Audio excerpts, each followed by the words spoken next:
ভাবি তাড়াতাড়ি বাড়িতে চলো, মা তো হঠাৎ করে অসুস্থ হয়ে গেছে, চোয়া থেকে উঠতে পারতেছে না। আপনি এই অসুস্থ শরীর নিয়ে আমার ঝাড়ু দিতে আসছেন কিসের জন্য? কি হয়েছে আপনার মা? আপনি নাকি অসুস্থ?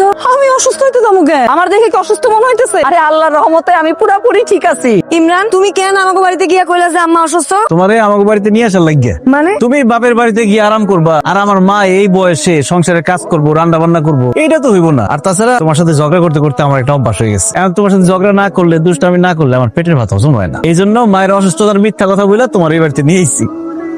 সুমি, কি ব্যাপার, তোমার মন খারাপ কেন? তুমি জানো না কালকে রাতে আমাকে পাশের বাড়ি আকাশ তার ভাবিরে নিয়ে পালাই গেছে। এর লেগে তোমার ভয় হইতেছে, টেনশন হইতেছে। আরে আকাশ তার নিজের ভাবিরি নিয়ে পালাইছে, তোমার ভাবিরি নিয়ে তোর পালায় নাই, তো তোমার টেনশন লাগতেছে কেন, ভয় লাগতেছে কেন? কারণ তোমার বাড়িতে একটা সুন্দরী ভাবি আছে, তুমি তার সাথে খাও, তার সাথে থাকো, সারাক্ষণ তারে দেখো। এসব করতে যায় তোমার ভাবির প্রতি যদি তোমার একটা ফিলিংস চলে আসে। আকাশের ভাই তো বাড়িতে থাকে, কিন্তু তোমার ভাই তো বাড়িতে নাই, বিদেশে থাকে। তুমি যদি ভাবি নিয়ে পালা যাও তখন আমার কি হইব? তুমি কি পাগল হয়ে গেছো? আমার এত সুন্দর একটা গার্লফ্রেন্ড থাকতে আমি ভাবিরি নিয়ে কেন পালামু? পুরুষ মানুষের নিয়ে কোনো বিশ্বাস নাই। আমি শুধু তোমারই ভালোবাসি, আমার মনে তুমি ছাড়া কেউ নাই। আমারে বাপের বাড়ি থেকে মিথ্যা কথা কইয়া নিয়ে আইসা তুমি এইখানে প্রেমিকার সাথে প্রেম করতেছো। তুমি এইখানে আর আমি সারা গ্রাম তোমারে খুঁজে বেড়াইতেছি। কেন ভাবি, তুমি আমার সারা গ্রাম খুঁজে বেড়াইতেছো কেন? কেন আবার? আমার খালাতো বোন সোনিয়া ফোন দিছে, তোমারে খুঁজতাছে, তুমি নাকি ফোন ধরতাছো না। না কথা কও। এক মিনিট ভাবি, আপনার খালাতো বোন সোনিয়া ইমরানের সাথে কথা কইব কেন? তুমি বোধহয় জানো না, আমার খালাতো বোনের লগে তো ইমরানের প্রেম। কয়দিন পরে তারা বিয়া করবো। তারা নাকি একজন আর একজনের ছাড়া বাসবই না। এই ভাবি, কি বলো তুমি সব? তোমার কোন খালাতো বোন? সোনিয়া কে? আমি তো চিনি না। ও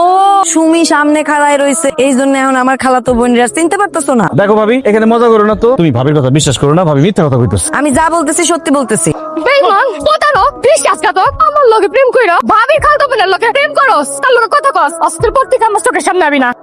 তুমি এটা কি করলা? এখন কেমন লাগে? আমারে বাপের বাড়ি থেকে মিশা কথা কয়ে আইনা নিজে আরামে দাঁড়ায় দাঁড়ায় প্রেমিকার লগে প্রেম করতাস। এইটা তো হইতে পারে না। এই জন্য দিছি তোমার আরামের প্রেম হারাম কইরা। এখন মজা বুঝো। মজা আমি তোমার বুঝাইতেছি, তোমার আজকে পানি দিতে পাবো আমি, খারাপ।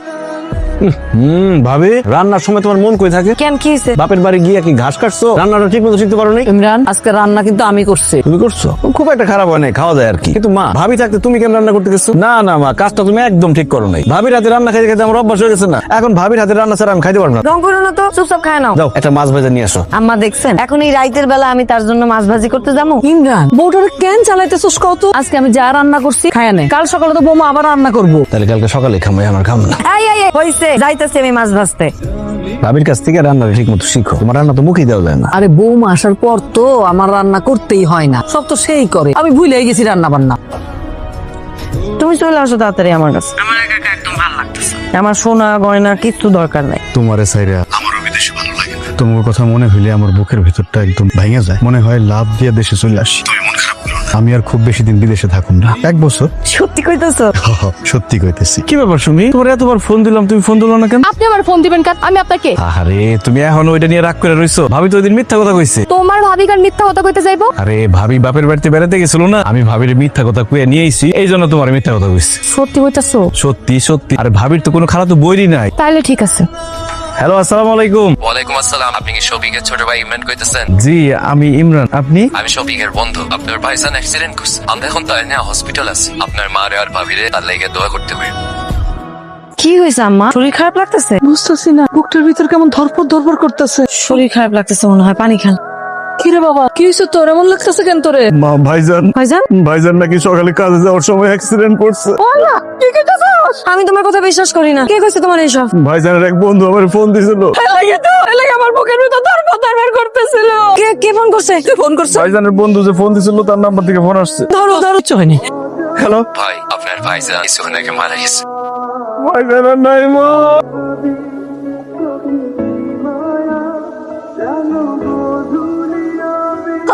আব্বা তুমি আইছো, এই জোগাড় করে দিতে শফিক নাকি না? এটা মিথ্যা কথা, তাই না?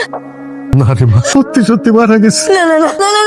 না, এটা হতে পারে না। আল্লাহ কেন শফিকরে আমার কাছ থেকে দূরে নিয়ে গেল? আমি শফিকরে ছাড়া থাকতে পারবো না। আয়না দাও, আমার আমি পারবো না। আম্মা শান্ত হ, আমারে তুই শান্ত হ। ইমরান, লাশ আনানোর কোনো ব্যবস্থা হয়েছে? না, তা ওই ভাইজানের লাশ বাংলাদেশে আনতে যে টাকা লাগবে, সেই টাকা ভাইজানের বন্ধুরা ব্যবস্থা করতে পারে নাই। ভাইজানের বন্ধুরা কইতেছে লাশ নাকি ওইখানে দাফন করবো। ইমরান, আমি চেক লিখা দিতেছি, আমার ব্যাংকে যা টাকা আছে সব নিয়ে আসো। যদি তাও না হয় তাহলে আমার সোনার গয়না আছে সেগুলোও নাও, কিন্তু তোমার ভাইরে বিদেশে খবর দিতে দিও না। আমি তার একবার মন ভরে দেখতে চাই।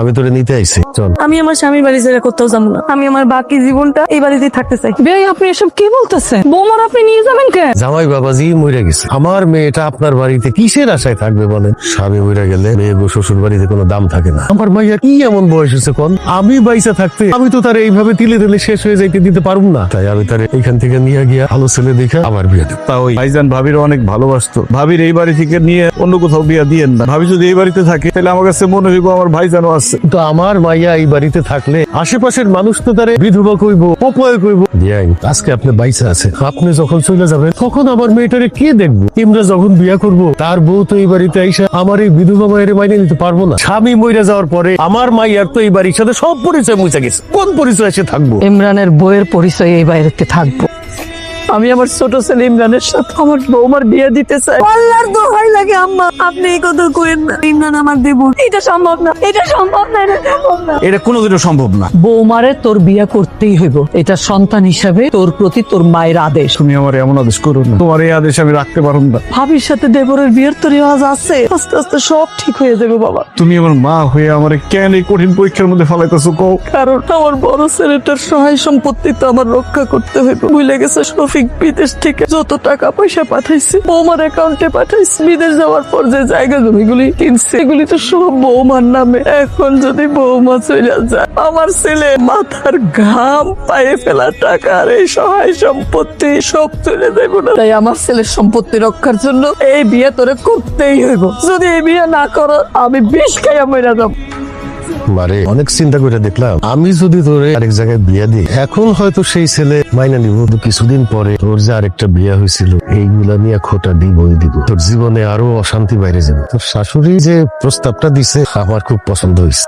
ইমরান তার বড় ভাইরে অনেক ভালোবাসে, তাই ইমরান কোনোদিনই তার ভাইয়ের ভালোবাসার মানুষকে কষ্ট দিব না। ইমরানও তোরে বিয়া করতে রাজি আছে, তুই ইমরানকে বিয়া করতে রাজি হয়ে যাবা। আমারে তুমি মাফ করে দাও আব্বা। ইমরান আমার দেবর, আমি তারে স্বামীর নজরে দেখতে পারুম না। ঠিক আছে দরকার নাই তোর বিয়া করার, কিন্তু আমার মাইয়ার কষ্ট আমি সহ্য করতে পারুম না। মানুষ আমার মাইয়ারে বিধবা কইব, অপয় কইব, এটা তো আমি মাইনা দিতে পারুম না। সেই জন্য আমার দুই চোখ যেদিক যায় সেই দিকে চলে যাবো, আর কোনোদিন তোর সামনে আসুন না। এমন কথা কইও না আব্বা। আমার জন্মের পর থেকে আমি তোমারে কোনোদিনও শান্তি দিতে পারি নাই। আমার তো তুমি খালি কষ্টই পাইছো আব্বা। আচ্ছা ঠিক আছে, আমি যদি আমার দেবরে বিয়ে করলে তুমি শান্তি পাও তাহলে আমি বিয়ে করব। এটা কি হয়ে গেল ইমরান? আমরা দুজনেই পরিস্থিতির শিকার, বাস্তবতা তো মাইনা নিতেই হইব। জানো আমি আমার স্বামীরে খুব বেশি ভালোবাসি।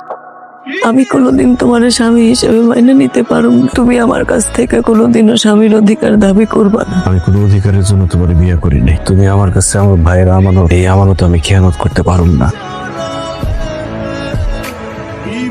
কিরে জাহিদ, আমার দিকে হাসতেছিস কেন? তোরে দেখে হাসতেছি কারণ তোর মতো বোকা বলো দুনিয়াতে আর একটাও নাই। আমি আবার কি বোকামি করলাম? কি বোকামি করছস তুই বুঝছ না? তুই অবিবাহিত একটা পোলা হয়ে তুই ভাবির মতো একটা সেকেন্ড হ্যান্ড মালরে বিয়ে করছস কে? খবরদার জাহিদ, আমার ভাবিরে নিয়ে একটা উল্টাপাল্টা কথা বলবি না। তুই তোর ভাবিরে নিয়ে উল্টাপাল্টা করতে পারবি আর আমরা কোনো কথাই কইতে পারবো না। আমি আমার ভাবিরে বিয়ে করছি, বিয়ে একটা পবিত্র সম্পর্ক, উল্টাপাল্টা কাজ কি করলাম আমি? বিয়া করা পবিত্র জিনিস, এটা ঠিক আছে, কিন্তু ধরা পইরা বিয়া করা এই জিনিস কিন্তু ঠিক না। ধরা পড়ে বিয়ে মানে? মনে হয় যে ভাজা মাছটা উল্টায় খাইতে পারে না, কিচ্ছু জানে না। তুই যে তোর ভাবির লগে হাতে নাতে ধরা পড়ছো জানি না মনে করছস কিছু? হ্যাঁ, তোর ভাবির লগে তো তোর অবৈধ সম্পর্ক আসিল বইলাই তোর ভাই যাই না, এটা আত্মহত্যা করে মরে গেছে। হারামির বাচ্চা, তুই আমার ভাবি আর আমার নিয়ে মিথ্যা অপবাদ দেস। ইমরান এত রাইতে বাইরে বসে আছিস কেন? কি হয়েছে? কি হয়েছে তুমি জানো না? আমি বাজারে যাইতে পারি না, বাইরে বাইর হইতে পারি না, মানুষ আমার নিয়ে হাসাহাসি করে, আমার নিয়ে আজে বাজে কথা কয়। আমার সাথে নাকি ভাবির সম্পর্ক আছে, আমার সাথে নাকি ভাবির প্রেম আছে, আর সেই কারণে আমার ভাইজান নাকি বিদেশে আত্মহত্যা করছে। ভাই এসব কথা আমি আর সহ্য করতে পারতেছি না। শুধুমাত্র তোমার কথা মতো আমি আমার ভাবির সুন্দর ভবিষ্যতের জন্য তারে বিয়ে করছি, তারপরও কেন মানুষের কথা শুনতে হইব আমার? বাবাটা আমার ভুল বুঝিস না, আমি তোকে ভালো লেগে এসব করছি। তুমি আমার ভালো লেগে এই কাজ করো নাই, তুমি আমার জীবনটাই নষ্ট করে দিছো।